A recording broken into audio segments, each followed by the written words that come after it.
must be our goal and our guide.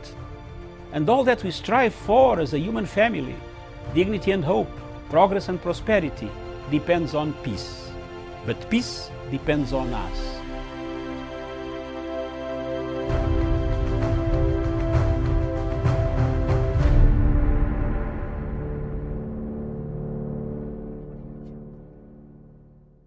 A very good morning to you, and thank you again for joining us.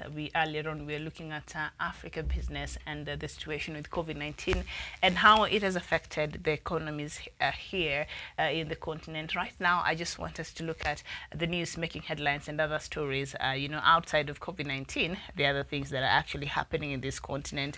And before we get into that, I'd like for us to look at the statistics as they stand right now. Or rather, a while ago. I'm sure the figures have probably changed by now. A few African countries, all right, before we get into the news. And in case there's anything out there happening, people from Biafra, people from Amazonia, people from wherever you're watching us from, please share. And then we shall look at that while I look at the rest of the African stories, all right? Musa, Marina. Hello to you too, and where are you watching us from this afternoon? It's about 7 minutes past midday here in Kenya, Nairobi, Kenya's capital. We start with Kenya, and confirmed cases is 2,093. The death toll is 71. 499 people have recovered. And in Uganda, confirmed cases is 489. Recoveries right now is at 82. Tanzania has refused to give us the latest, and Zambia confirmed cases is 1,089. The death toll is 7. Recoveries is 912. All right, now the recoveries there in Zambia is quite impressive, right? And in Zimbabwe, confirmed cases is 206. The death toll is 4. Recoveries is 29. South Sudan, the numbers have not been updated yet, but the death toll there is 10. Recoveries is 6, and the confirmed cases is 994. And so it was still the same way yesterday and the other day and the other day. So South Sudan, please, we want the latest, all right? And Sudan, confirmed cases is 5,310. The death toll is 307, and recoveries is 1,625. Ethiopia, cases right now stands at 1,344. 14 people have died. Recoveries is 231. Madagascar, the land of the promise, but now I'm not sure. The cases right now in Madagascar, the land of the COVID organic, is at 849. The death toll is 6. Recoveries is 185. I just don't understand what is happening in Madagascar. Because when President Andre Rajoelina came out and he was taunting this COVID organic as a possible treatment for COVID-19, the cases at that point in that country was like 100 cases, 110, 19 there. And now the cases have gone up really, really high to 845. What is happening in Madagascar? Was World Health Organization right to say, no, you cannot be taking COVID-19? And was President Rajoelina's decree to the nation for the people to take the COVID organic before they resumed work in school? Because they resumed school there in Madagascar, I think sometimes back in early April there. Is it April? Yes. Could that be the reason as to why? We've seen now a surge of cases there in Madagascar. The reopening was pretty premature, and perhaps people put their faith and hope in the fact that the COVID organic could cure. It was a solution, and so they just did not care much about other measures in place. What could be the reason behind this? But the cases right now in Madagascar is at 849, and 6 people have died, and the recoveries is not as fast. 185. All right, and in Somalia, confirmed cases right now is 2,089. The death toll is 79. Recoveries is 361. Congo Brazzaville, confirmed cases is 611. 20 people have died. Recoveries is 179. And the DRC, confirmed cases is 3,326.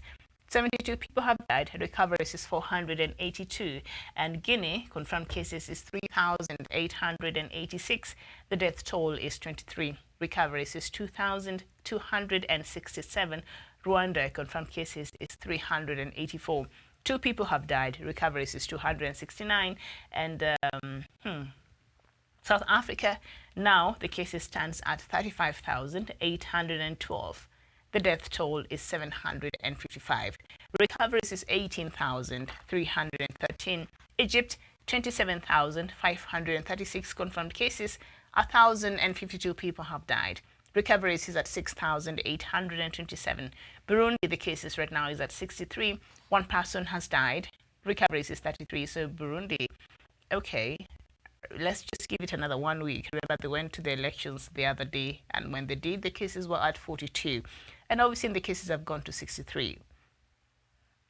So we give it a week or two and we see how these numbers will play out there from Burundi. And in Nigeria, confirmed cases is 10,819, 314. And just before I leave Burundi, the wife of President Pierre Nkurunziza, the wife was, was brought to Kenya here, I think on Friday or so, or Thursday.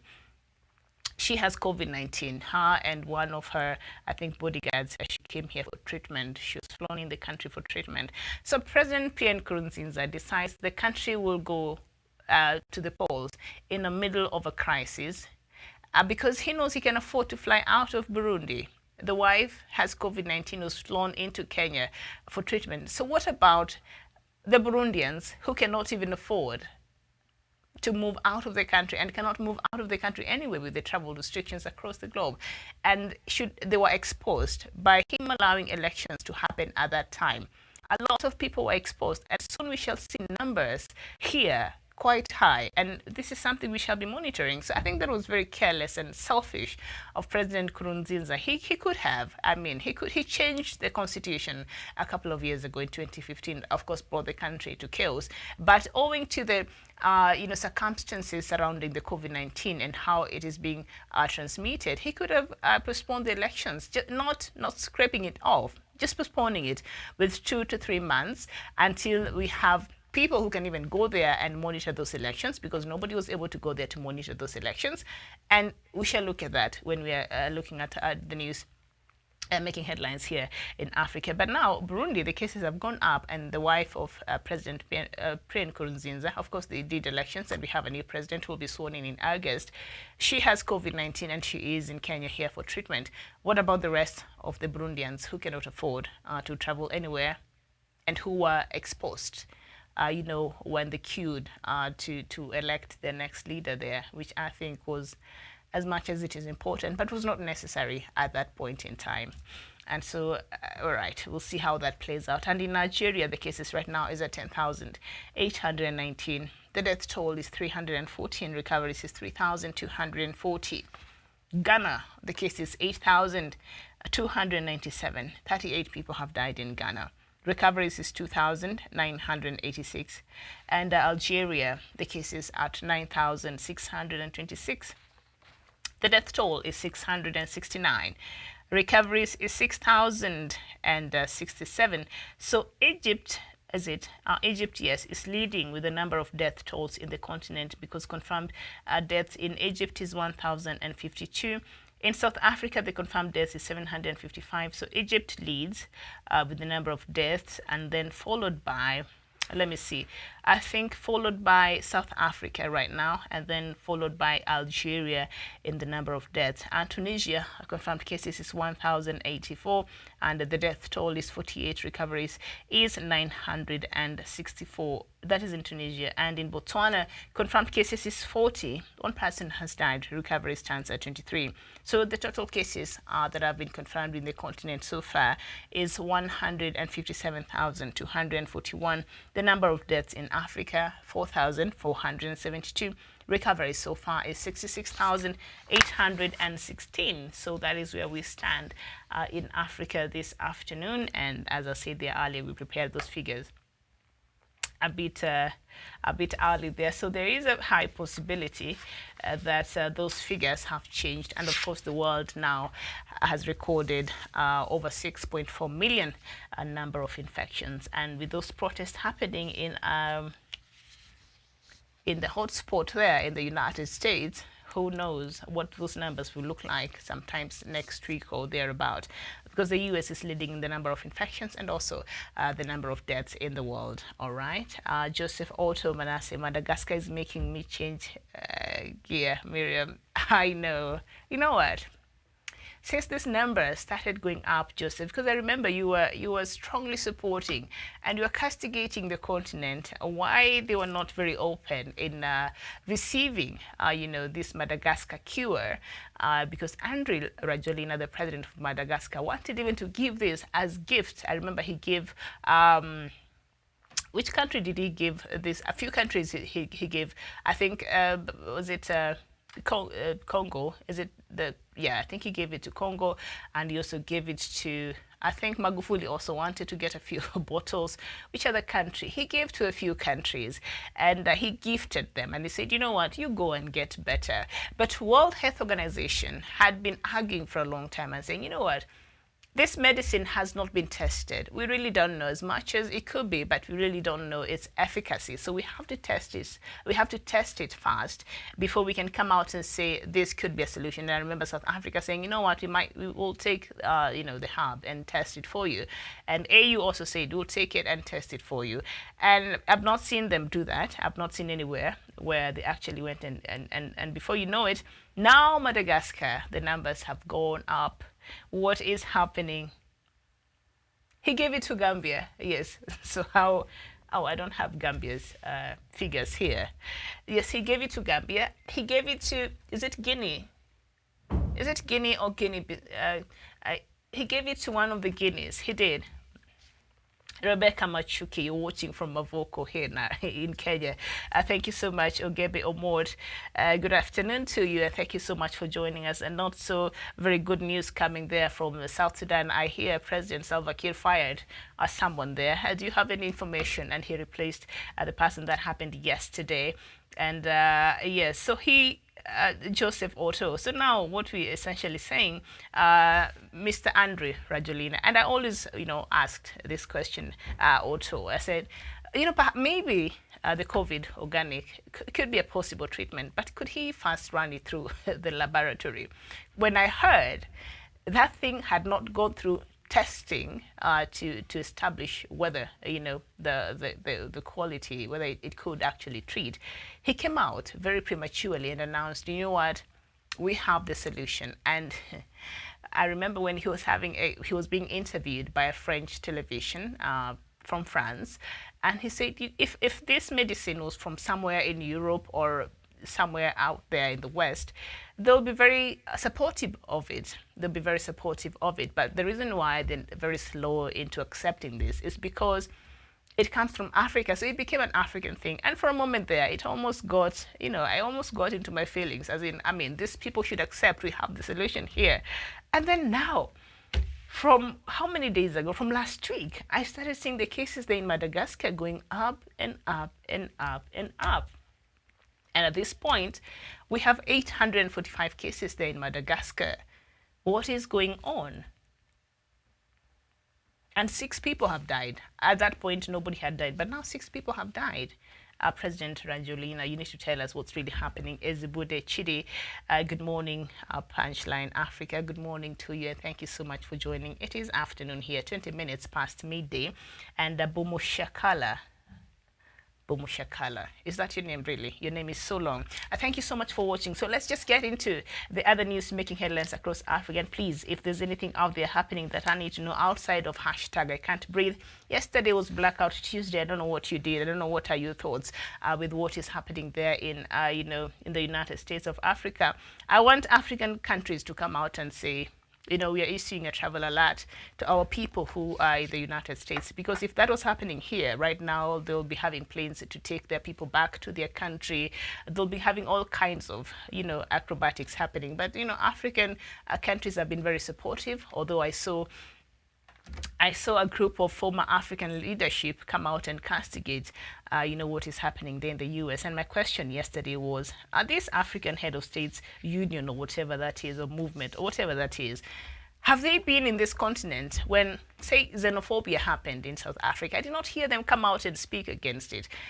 Well, I'm happy they're speaking because they feel those are our sons and daughters over there that are being affected, that have gone through years of systematic discrimination, injustice, hate, racism, name it. It's ugly there in the United States. But then again, we have the same happening here. We have a lot of atrocities happening here. Maybe they don't have the same nature, but we do have a lot of human rights abuses in this continent. And this organization of former heads of states in Africa, I've not seen them come out. I was even shocked to learn they exist, led by former Benin's, head of state from Benin, right? So I was surprised, but hey, Paul Onyango, you're watching from Japan. How is Japan? Are you safe? Are you okay? Thank you so much for joining. And Joseph, yes, you're back. And you're saying maybe we try another forest in South Sudan. Some trees grew up even before the birth of Adam and Eve. Good medicines there. You know what? Yes, we also have good medicines here. The Maasai community, the Maasai community in this country, they are still very much into their culture. Even convincing them to take conventional medicine sometimes is a problem, especially the ones who are still in the interior. So they still take, the herbal remedies, and it's working for them because they're very fit, they're okay, and we've not had people dying there in doves. So obviously it's working, but I've not had a solution for COVID-19 yet. So Joseph, all right. So we start with South Africa, and the South African court has found some coronavirus lockdown regulations imposed by government as unconstitutional and invalid. The case was filed by a community group, Liberty Fighters Network, who challenged the government's response measures announced by President Cyril Ramaphosa. Now, the High Court in capital Pretoria ruled on Tuesday that the regulations are not rationally connected to the objectives of slowing the rate of infection or limiting the spread thereof. It, however, suspended the judgment for 14 days, time to overhaul the regulations. So the regulations, one of the things that the bans that the government of South Africa put in place, and we talked about it yesterday, was the ban of alcohol use and also the ban of sale of cigarettes. So I saw somebody holding a poster that lifts the ban of cigarettes. We need our cigarettes because there has been a statistic that shows that the reason why men die more compared to women is because a lot of men smoke compared to women. So already their lungs are already compromised. And COVID-19 affects your respiratory system. So that could be. But, it has not been confirmed. But so they're saying. So, Cyril Ramaphosa said you're not going to smoke. You're going to stay there and stay safe until we're able to find a solution. But now we saw a group went to court to challenge that, and they're saying that is not. And so we see now the court there said that is unconstitutional and invalid. And so we're waiting to see if those regulations and the bans shall be lifted. And in Zimbabwe, Zimbabwean troops and police have blocked thousands of people from entering central Harare because of a spike of coronavirus cases. Buses, trucks, and private cars were held up, and only essential workers such as health workers were allowed to proceed. Shops in the central business district were ordered to close. No similar action was reported in other urban centers. Zimbabwe's main opposition MDC party said the government was using the measure to inhibit opponents. Now, strict lockdown was imposed in March, but relaxed somehow last month.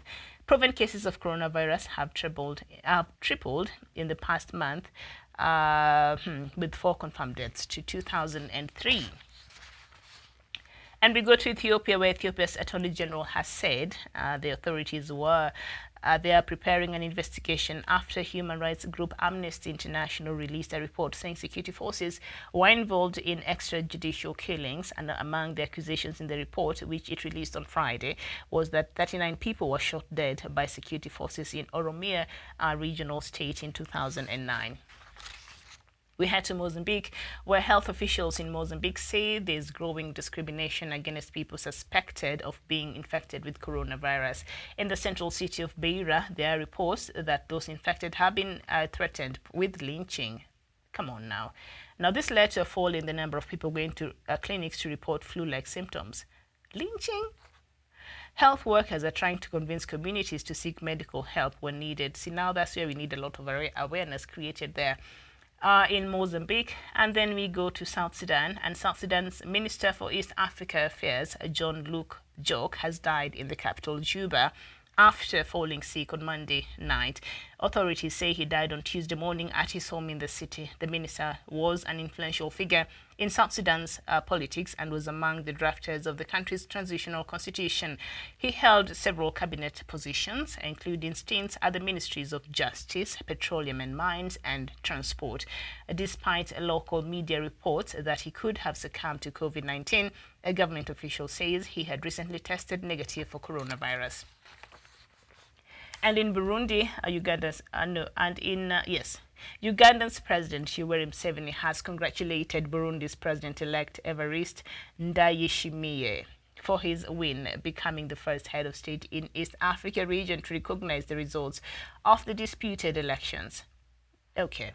Now, Mr. Ndayishimiye has tweeted about his telephone conversation with President Museveni and thanked him for his efforts towards peace and stability in the region. The Electoral Commission last month said Evariste Ndayishimiye won almost 70% of the vote, but the main opposition party has challenged the official results in court. Now, the Council of Catholic Bishops has said its observers witnessed instances of multiple voting for the dead people and refugees, and voters being forced to choose certain candidates and unauthorized people involved in counting the votes.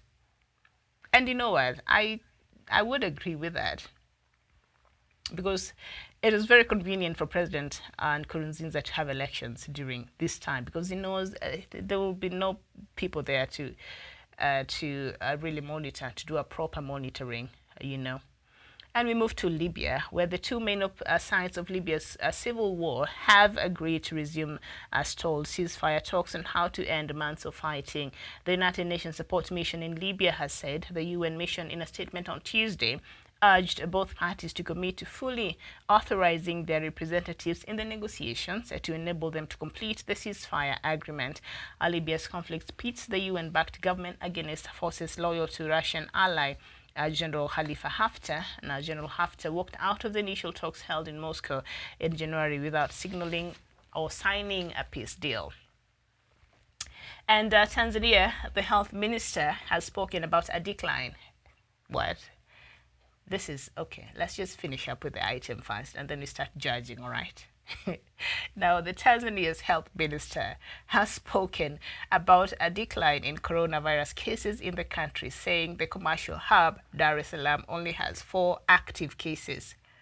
Now, Umi Mwalimu told a gathering on Monday that God had spared Tanzania from the pandemic. The event in Tanga region was attended by Prime Minister Kassim Majaliwa, and the government stopped releasing data on coronavirus in April after President John Magufuli accused health officials of exaggerating the crisis. Last month, the U.S. ambassador said hospitals in Dar es Salaam were overwhelmed and that the chance of contracting the virus was extremely high, but did not provide evidence. All right, we shall come back with the judging. We go to Nigeria, where the country most populous, Africa's most populous country, became the 3rd African country to record over 10,000 cases of COVID-19. Now, the milestone was reached on May 31st, when 307 new cases took its tally to 10,162. And as Africa's biggest economy, the federal government has continued to enforce regulations across the board, even though most state governments have moved to relax restrictions. Now, Lagos, being the economic nerve center, is rolling out a progressive reopening of the economy. It is the most impacted state with over 5,000 cases as of May 31st. Only Cross River State has yet to record a case. And in Rwanda, on Sunday, reported 11 new coronavirus cases, the highest number in 2 weeks, leading the country to cancel some plans to reopen the economy. Following the development, transportation between provinces, which was expected to resume on June 1st, has now been put on hold. Commercial motorcyclists were also expected to begin work on Monday, and directives had been put in place asking them to adopt stringent digital payments to reduce the risk of contracting the virus through cash payments. And in Uganda, Uganda will go ahead with its planned reopening of the country despite recording more than 150 COVID-19 cases in 3 days, according to President Yoweri Museveni. Now, in an address to the nation on Monday evening, President Museveni said the public transport will resume, but with necessary health and safety measures in place. We shouldn't bite too much at a time. Opening for private cars has already unleashed big numbers of people moving. We have decided to postpone the opening of schools for another month. Museveni said in his 15th address to the nation on COVID-19. Now, buses and commuter taxis will resume on June 4th, that is tomorrow, and will operate at half the capacity with commuters and operators covering their mouth and nose at all times. Okay, and that is, I think, what has been happening here in Kenya. And we go back to Nigeria and on matters Biafra, and having successfully celebrated May 30th Biafra Day, the leader of the indigenous people of Biafra, IPOB, Nnamdi Kanu, Sunday assured Biafrans that indeed the entire Igbo to be prepared to welcome the sovereignty and independence of Biafra in no distant future. So Kanu has been struggling for the actualization of Biafra sovereignty and has been accused by the Nigerian government of committing a treasonable felony. So Kanu is telling you guys that are you Biafrans watching? He's saying, soon and very soon, you'll have your own independent state. All right, and he said that the celebration of Biafra Day on the 30th of May was quite a success. I remember last year you were expected to, I think the advice was for you to stay inside and not go out. And this time he said, you know what, COVID-19 has kept you so much in the house, so you're actually free to go out and just go on about your daily lives, as long as you're protected. You have protected yourself. So he's saying the Biafra Day celebration was a success. Biafrans watching, is that true? Because I didn't hear a lot of things happen that day, so I don't know. And then we go back to South Sudan, where a group of soldiers. Now, okay, Joseph, are you still there? And Ogebe, are you still talking about the herbal remedy there from Germany and Russia? Okay, but listen. A group of soldiers stationed at Pochala in Pibor administrative area fired shots in the air on Monday to protest their unpaid salaries. Not do placards or whatever and go out and protest. They fired guns and shots in the air. So the former commissioner of the area said the soldiers using light and heavy weapons shot in the air during the morning parade, causing panic in the town. Are you serious? Now, the soldiers said they have not been given food or paid their dues for months. Now, their commander tried to convince them, but they defied the order and continued to shoot anyhow for almost 4 hours. They allegedly used guns such as AK-47 and PKM. I don't know what that is, but I know AK-47. Okay, now that's not very good. There, from South Sudan, that's not very good news. And we go to Equatorial Guinea, where Equatorial Guinea has told the World Health Organization representative to leave. The AFP news agency reports, citing a document from the Foreign Ministry and a source at the UN Health Agency. The country accuses Tifoni Nkurunziza of falsifying the country's tally of coronavirus cases. We don't have a problem with the World Health Organization. We have a problem with the representative in Malabo, that is in Equatorial Guinea. Prime Minister Pascal Obama is quoted as saying, AFP quotes a source at the UN office in the capital Malabo as saying the government has asked her to go. We have received a document. She's accused of falsifying the COVID-19 figures. Dr. Nkurunziza is still in Malabo and there are no flights, it reports, adding that the tally of recorded cases put forward by World Health Organization and the government at the same time are at the same right now. I don't know if I have those cases from Equatorial Guinea. Unfortunately, I don't. All right, so I don't know if removing World Health Organization, their official, is the solution. Just rectify that. So now, let's talk about South Sudan. All right. So in South Sudan, as I have read there earlier, I'm looking for that news item. Yes. So a group of soldiers are stationed at Pochala in Pibor administrative area fired shots in the air on Monday to protest their unpaid salaries. that is very serious for a country like South Sudan that is already going through very difficult times. And looking at even the numbers right now there for COVID-19, still at 994. They've not given us the latest there since about maybe 3 days ago, so we're waiting for that. But owing to the challenges that exist in South Sudan, and I keep saying here, there's a problem in South Sudan. And of course, South Sudan financial situation right now is not very good. So South Sudan still requires a lot of help and a lot of donor funding for it, even to have the daily running smooth daily running there of the government. So when you see soldiers have not been paid for quite a while now. I think last year also we saw civil servants that were protesting did not receive their pay for up to 6 months. I don't know if that has been rectified and now they were able to given the money to be paid, but that has been a problem because South Sudan is reeling under years, close to 70 years of civil war there in the country that has paralyzed the economy and refused the economy to take off after South Sudan gained its independence. Remember, they went into a war just 2 years after being independent, and so the country did not have enough time to put up structures and build the country because they're going to build this country from the ground up. All right.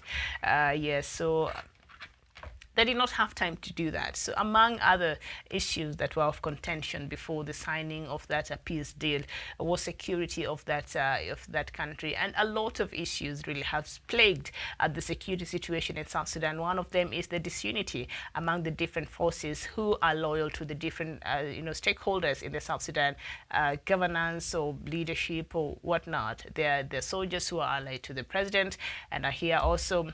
The government has its own militia. Their soldiers are alleged to Riek Machar, and also I hear Machar has also militia on top of the soldiers, and like that and like that. So the situation in South Sudan in regards to their security is already very sensitive, all right? Now, these are people who already have issues, all right? And then on top of that, they're going through very hardship, the manner in which they live, the manner in which the places that they've been placed, very hardship conditions. And then on top of that, you want to keep them there and not pay them for what? 6 months, 4 months, whatever time you have not paid them. And you think the country is safe? I think now it's even more nervous there, South Sudan there. I think it's this calls for worry, and I think this is something that the government and the leadership of Mr. Salva Kiir should address very, very quickly. I've never heard anywhere in the world where soldiers were protesting their payments and they are doing it by shooting in the air, and when the person responsible for them, the commissioner there, their head there, tries to tell them to calm down. They did not listen. They went ahead and shot in the air for about 4 hours. That's a lot of bullets that they're wasting. But on top of that, if they cannot listen to their commander, that is a problem. That tells you these are people who really, as much as they don't, respect authority, but also this is something that President Salva Kiir should address very, very, very quickly. This should very, very quickly. Okay. Chol Makor, hi. How are you today? So you're saying Africa is for Africa. Yes, indeed. Adogebe Omot, you're saying Madagascar herbal medicine. And a few weeks ago, Germany and Russia went there to pick medicine. Where? Let me see. They went to pick medicine for samples for testing in the... It meant that the hub is working. Oh, really? So they went Ogebe. So you're saying Russia and Germany, they went to Madagascar to pick the medicine and go test its efficacy, if at all it's working. But what has been the results? How long ago did they go there, and what are they saying about it? What did their testing reveal? Because as it is right now, with the numbers we are seeing in Madagascar, I don't know what to believe now. And Sajida Talati, you're saying steaming under a blanket and sweating out the fever is so helpful. Really, I remember we used to do that when we were kids. steaming and then some hot water in a bowl, and then they put some herbal things, and you cover yourself in a blanket, and then you sweated like I don't know who you sweated, and then you sweated off the whatever it is you know, that you had. So you're saying this could be helpful in against COVID-19. Okay, so those are just our African remedies. Maybe we should try all of this. And Ogebi is saying, that's right, Miriam, because soldiers' salary were delayed for 7 months. And for your information, Pochala is my own town where I was born. Okay, so you're saying the soldiers have not been paid for 7 months. And President Salva Kiir is just comfortable at J1, that is the Juba one, as the State House of South Sudan. Very comfortable, going to sleep at night, very comfortable with soldiers having not been paid for 7 months, and he thinks he's actually safe there. That is a very precarious situation, and it's a recipe for who knows what. We don't want more troubles in South Sudan. You know, before COVID-19 came in and messed up the whole, you know, progress that was being made after the peace process. I don't know if progress had been made yet because they're still fighting over positions and whatnot. But there seems to be having things under control. And now that Riek Machar is still quarantining and getting better, remember him and his wife and other officials there were tested for COVID-19, and so they're still, you know, taking care of themselves. But now then, what we're seeing, so we've not had so much political hullabaloo from South Sudan. I think the cases there have made the administration to just focus on what is important right now. And okay, but you're saying we're waiting for the results from Russia and Germany. They went and took samples of COVID organic, that is what it's called, from Madagascar. So let's just wait and see. And all right, Chol Makori is saying Madagascar's African musician is expected worldwide. African musician. Is it musician or medicine? Moreri Kotule Koza, I don't know if I said your name right. Sounds like from the southern part of Africa. I can't do the, I don't know. Sounds like it requires that. I don't know. Correct me if I'm wrong. Africans don't need permission to consume Madagascar's herbal juice. Each one of us hold the sole decision to buy and drink it. Now listen, Moreri, and thank you so much for writing to us this morning. And it's not like we need a permission. And I think a few African countries are actually willing to try this COVID-19. And at that time, Madagascar had only registered less than 200 cases. So we thought, you know what, perhaps this COVID-19 is working very well in Madagascar because of the number of cases they have, all right? Good. And now, President Andry Rajoelina said, students, pupils, everybody, before you resume back to school, before you resume back to work, you are required to take the COVID-19, the COVID organic. And everybody in Madagascar did that. Wonderful. And so we thought everybody is okay there in Madagascar. Then a few days later, the cases now, which were under 200 right now, are pushing 1,000 cases. So what is happening? Is the medicine working in Madagascar? Was President Andry Rajoelina announcement that Madagascar could have a possible solution? Because he said it with such surety that I personally was like, you know, I wouldn't mind trying. Actually, we could try that. I was in support of that, and a lot of us were. But was the announcement that he made and the surety that he had when he made this announcement, was it a bit premature?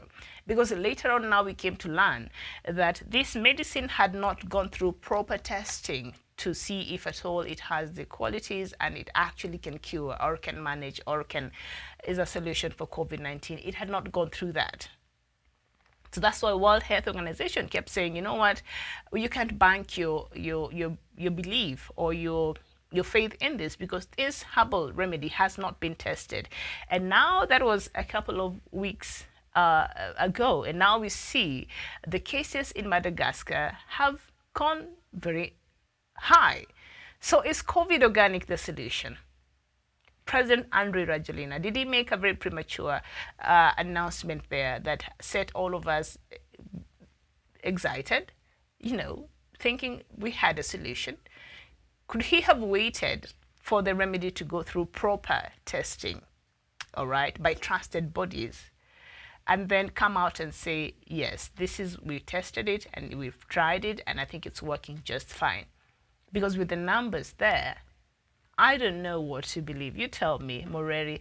But thank you for watching. And yes, anybody from Africa, you feel you want to go get the COVID organic, you go do that. But is it the solution or not?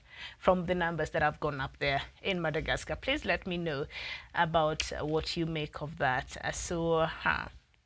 In Uganda, they're supposed to open up on the 1st of May. President Museveni had said that schools will open, and the people who were sitting, the students who were sitting for the end year, exams would resume. But right now, the cases, they have gone up with more than 150 cases in the last 3 days. So President Museveni I think there has to rethink how he's going to open up. Moreri, you're saying definitely the immune system needs to be boosted on a daily basis or twice a day. We don't eat once a day. The immune system is just like petrol. When it goes down, it must be filled. So what you're saying is the COVID organic boosts the immune system, because that is not how President Rajoelina, that is not how President Rajoelina was selling this product. He was saying, this is the it. We have a solution for COVID-19. You take this, you'll be fine. Was it meant? Is it an immune booster? Because if that is what it is, then we have so many of them around here in the continent. Traditional remedies, other kinds. We do have that. So that is not how he was advertising this remedy. He said this is an actual solution for COVID-19. All right, but yeah. I think. Thank you so much, Moreri. Thank you there. And I wish I could say your other names right. I'm not sure I can say them right. So, all right. So we just move right ahead. And South African court, of course, has found some of the restrictions that had been put forth by the government to be very unconstitutional and invalid. I said here earlier, I think we talked about it yesterday, that South Africa had banned the sale of alcohol and cigarettes because, according to the thinking of President Cyril Ramaphosa, said a lot of cases that take people to the hospitals usually are as a result of alcohol intake. So you said, now we're going to ban that. If you need to take alcohol, you do it in your house. And so he closed even places where used to sell alcohol, for a period of time, and they're still closed as you speak. And also he put a ban on the smoking of cigarette, on selling cigarettes. So basically, if they're not being sold, you're not going to smoke, all right? So a group of activists went to court to challenge this. So what Cyril Ramaphosa was explaining, he said, because a lot of cases come from the entertainment industry, a lot of hospital cases, all right, people who visit the hospital comes from entertainment industry. This is according to what Cyril Ramaphosa, the thinking of the government of South Africa before they imposed these restrictions on alcohol and smoking. And because the country has a growing number and the health system right now is overwhelmed, so the government said by banning the sale of alcohol and the smoking, that will mean we will not have people come into the hospitals, and we will have enough beds for the COVID-19 patients. And apparently that has worked. So we have been talking about this now for a while.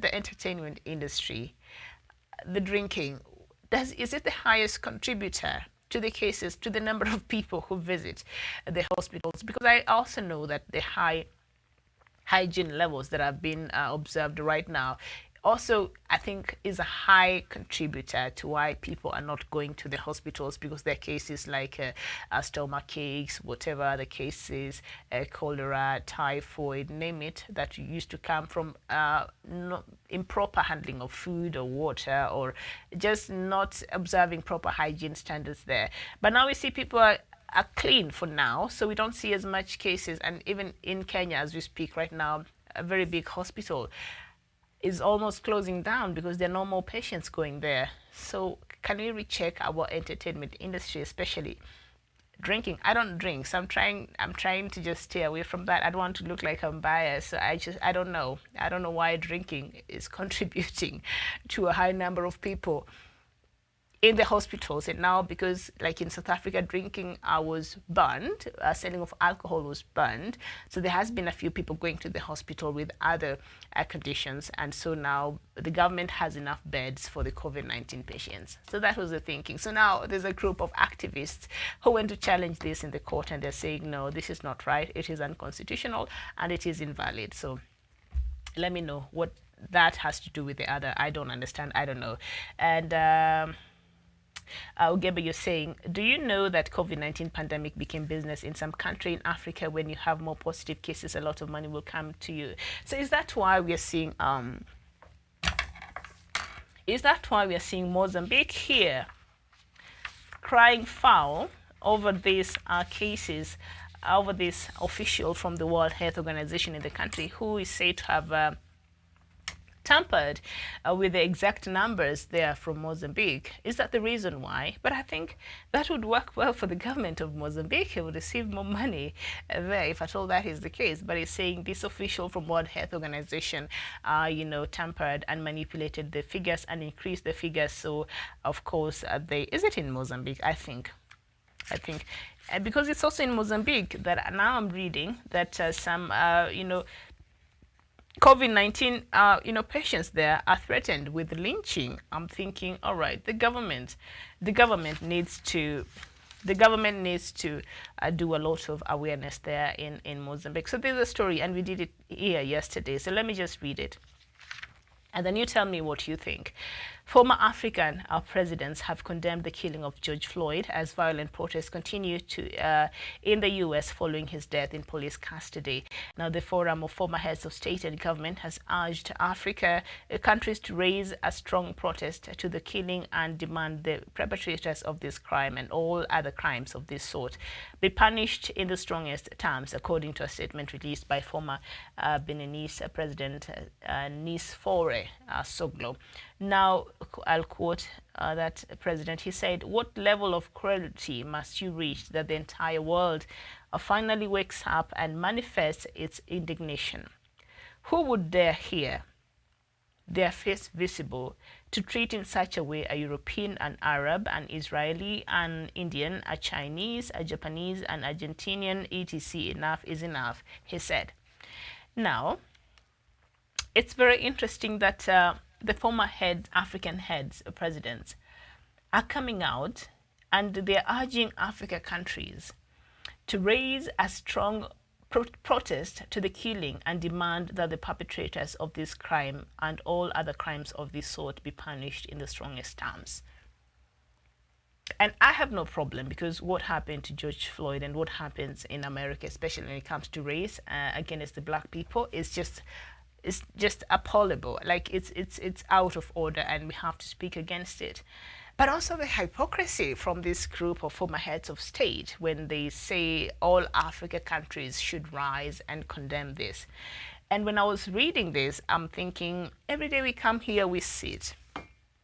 We talk about the killings of by the jihadist group, say Boko Haram in Nigeria, and also in Mali and Niger and in Burkina Faso and in other countries that Boko Haram has gained a root there in those African countries.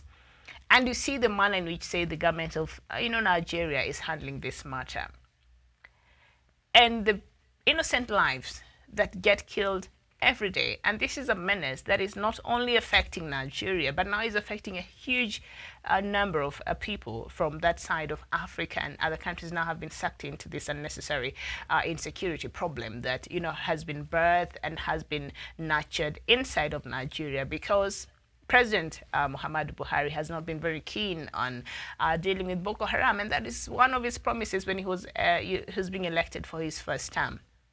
He said, "I will end the reign of Boko Haram in this country within 100 days of my presidency."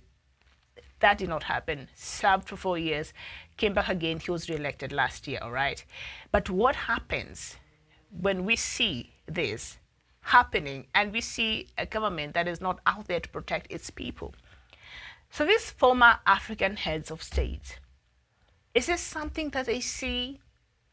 I would like for them to one day issue a statement and say all African countries should raise a strong protest against the killing of innocent people by Boko Haram in Nigeria, and against the government of that country or another bad leader in the continent who do not have the interest of their people at heart. I have not seen them do that. So while they were here urging us to raise, and I think a few of us have done that, but all African countries to rise and speak against and protest, that is fine. But I need their voice in this continent. When AU is failing this country, I need their voice in this continent. When another leader is butchering innocent lives because of elections, because of whatever it is, I need their voice.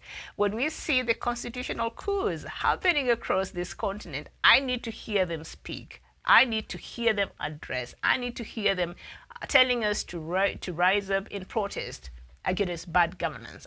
I need them to say that. And I was just trying to think, why do they not speak? Because one, and maybe you could talk to me and let me know why you think these former African presidents in Africa are very quiet. But when something happens, like what happened to George Floyd, which is just bad, we agree it was terrible and we should all speak against it. But why they find it now it is necessary to speak, and yet atrocities happen in this continent time after time, day after day, and they don't speak about it. And the reason, perhaps in my own mind, is because they are part of the people who advanced this poor governance in their countries. So they don't have a moral authority to speak up when bad things are happening in Africa, because when they were president, they also advanced the same atrocities. They're also part of that, the systems that humiliated their people, the systems that denied freedom for their people, the systems that discriminated part of their citizens. So they can't come out and speak against a lot of things that are happening in this continent. But it is just easy to just play a blind eye, but speak against what's happening now in the United States. So I found that to be very hypocritical. Former heads of states in Africa, please play your role right in this continent, because I think your voice is valid. I think your voice is valuable. I think your voice is needed, especially right now as we face different challenges in this continent. Chol Makor, you're saying Nigeria must get rid of religious policy. And Moreri, you're saying they should stop hiding behind the culture and being timid. We need young blood. Okay. And Bismarck Bura, you're saying, Miriam, the world is full of controversy. I know. Controversy and hypocrisy from our former African leaders, heads of state. I think they're very hypocritical. Yes, we condemn what happened to Floyd, but also, can you speak on what happens in this continent that is out of order? And you're saying they don't have the guts to do so. And they don't have the guts to do so because I think while they were heads of states, while they were presidents, they were also perpetrators of the same heinous acts. And that's why they can't speak on what is happening. They turn a blind eye on what is happening in the continent, but it's easier for them to point it out when somebody else is doing the same thing that perhaps they also did in their own country. So thank you so much. That marks the end of our Diaspora Dispatches today. I'll see you again here tomorrow at 9 a.m. During the Daytime Express. Thank you so much, Bismarck Bura, Moreri, I can't say your name because I know I'll say it wrong, so I'll not say the other one. Cho, who else? Ogebe, and the rest of you, Joseph and all of that. And yeah, I also, now that you've told me that Germany and Russia took parts of this herbal remedy too, and they're testing it, yes, once you hear what the results are, please share with me, because now I'm interested. I want to know what's really happening, and do we still have a solution here in Africa? My name is Miriam Ogutu. I'll see you tomorrow. Bye-bye.